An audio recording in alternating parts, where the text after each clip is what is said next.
সম্মানিত ভাইয়েরা, আসসালামু আলাইকুম। আজ আমার সবচেয়ে বড় প্রশ্ন হলো যে মুসলিম বিশ্বের লোকজন ফিলিস্তিনের শত্রু নাকি বন্ধু। আজ মুসলিম বিশ্বের লোকজন মিছিলে মিটিংয়ে যেখানে সেখানে ট্রাম্প ও নেতানিয়াহুকে গালি দিচ্ছে, যেখানে সেখানে তাদের মূর্তি বানিয়ে ব্যঙ্গ করছে, আগুনে পোড়াচ্ছে। এগুলো কিন্তু ইসলামের নীতিতে কোথাও পাবেন না। মানুষ যত অপরাধী করুক না কেন, আপনি কাউকে গালি দিতে পারেন না ও ব্যঙ্গ করতে পারেন না। গালি দেয়া শয়তানের কাজ। মূর্তি বানানো ইসলামে হারাম। কেউ ইসলাম বিরোধী কাজ করলে তাকে গালি দেয়া বা তাকে মূর্তি বানিয়ে বা ছবি তুলে জনসমাজে ব্যঙ্গ করেন।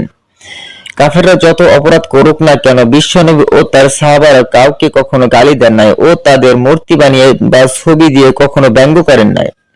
তবে আপনারা কেন মূর্তি বানান ও ব্যঙ্গ করেন? আজ বিশ্বের সমস্ত মুসলিম দেশে নেতাদের উচিত ছিল সবাই এক জায়গায় বসে সুন্দর একটা পরামর্শের ভিত্তিতে ফিলিস্তিনের পক্ষে ইসরায়েলকে উচিত শিক্ষা দেয়া, কিন্তু তা আমরা কেউ করতেছি না। আজ ট্রাম্প বলেন বা নেতানিয়াহু বলেন, তাদের গালি দিলে বা মূর্তি বানিয়ে পোড়ালে আপনার গুনাহ হবে, কিন্তু তাদের বুকের উপর পাড়া দিয়ে তাদের জীবন কেড়ে নিলে আপনার আমলনামায় সওয়াব লেখা হবে। আজ আমাদের সকল মুসলমানদের উচিত হাতে অস্ত্র তুলে নিয়ে ফিলিস্তিন থেকে শুরু করে বিশ্বের প্রতিটি মুসলিমের পাশে দাঁড়ানো।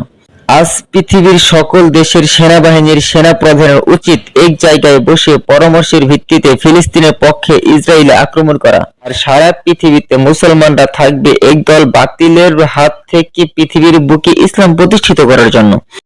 আজ আমাদের প্রতিটা মুসলিম দেশের সরকারের ও সেনাবাহিনীর উচিত ফিলিস্তিনে আক্রমণ করা এবং সাধারণ জনগণকে ফিলিস্তিনের পক্ষে যুদ্ধের জন্য প্রস্তুত করে তোলা।